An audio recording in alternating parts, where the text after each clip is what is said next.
حضرت مسلم بن عقیل علیہ السلام کی شہادت اسلامی تاریخ کا ایک دردناک اور اہم واقعہ ہے جو واقعہ کربلا سے قبل پیش آیا۔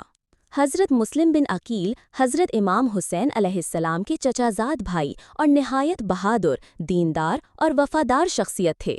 امام حسین نے انہیں کوفہ بھیجا تاکہ اہل کوفہ کی بیعت لے کر وہاں کے حالات کا جائزہ لیں۔ کوفہ روانگی۔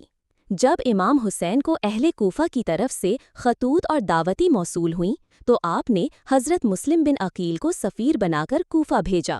مسلم بن عقیل نے کوفہ پہنچ کر اہل کوفہ سے امام حسین کے حق میں بیعت لینا شروع کی اور کئی ہزار لوگوں نے ان کی بیعت کی۔ ابن زیاد کی آمد۔ جب یزید کو اس صورتحال کا علم ہوا تو اس نے عبید اللہ بن زیاد کو کوفہ کا گورنر مقرر کیا۔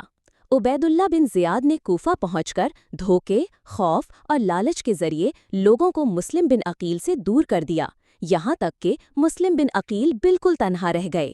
گرفتاری اور شہادت۔ بالآخر مسلم بن عقیل کو گرفتار کر کے قصر امارت یا گورنر ہاؤس میں لایا گیا۔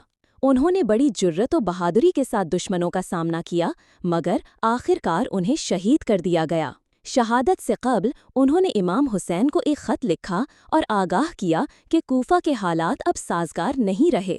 انہیں 9 ذو الحجہ 60 ہجری مطابق 680 عیسوی کو کوفہ میں شہید کیا گیا۔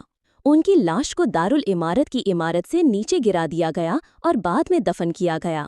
حضرت مسلم بن عقیل کی خصوصیات۔